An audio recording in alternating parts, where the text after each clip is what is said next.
face each other between two worlds, freedom and oppression, locked together in conflict.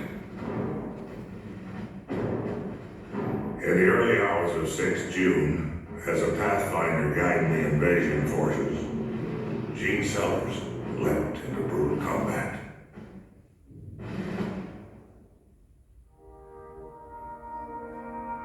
Norval Carter was 32 years of age, a captain in a profession that usually employed younger men. He'd been a small-town family doctor from West Virginia.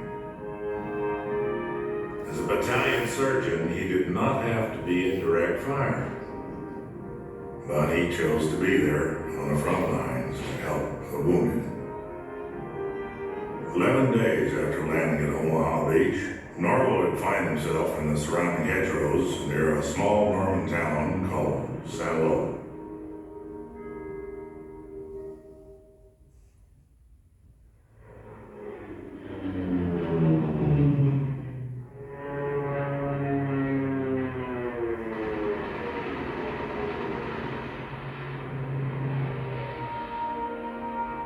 Second Lieutenant Walter Parra from Ceres, California, patrolled the skies over the Normandy battlefield, flying cover for the advancing Allied army, protecting the infantry and armored columns from Hitler's panzers that threatened him.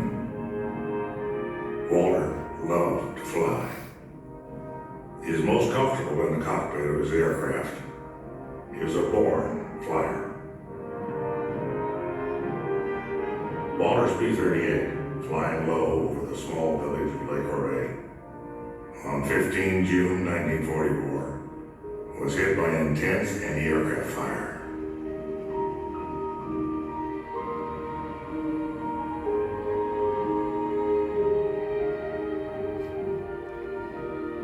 Walter was 24.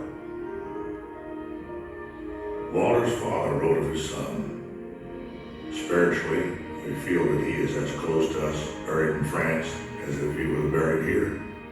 We are consoled to some extent in knowing he is buried in soil he flew over and helped to win back." Captain Carter also died doing what he cared about most, saving lives.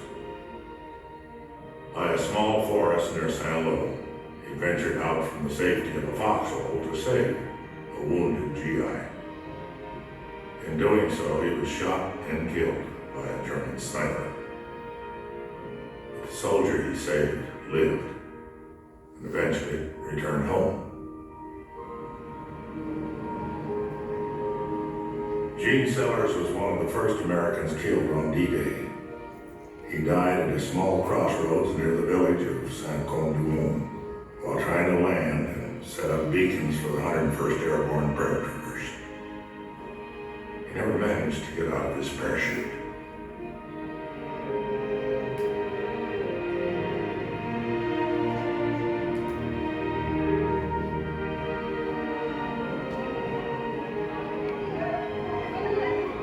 Today, it's hard to imagine what happened here.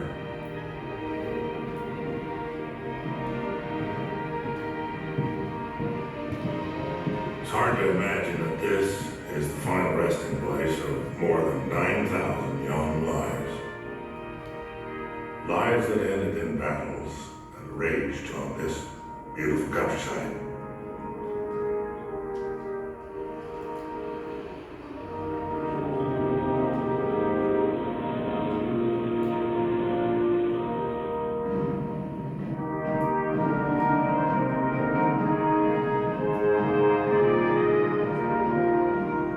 They can't imagine the horrors of World War in Europe.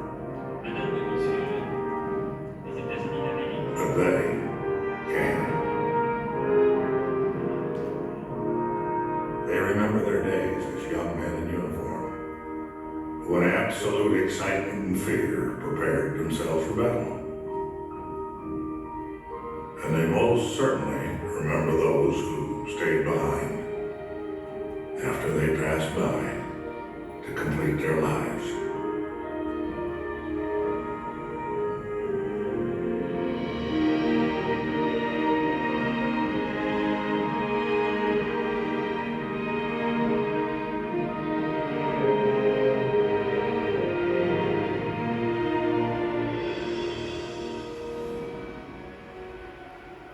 late summer afternoon. They now perhaps do not recollect so clearly, or perhaps they never did realize that for a minute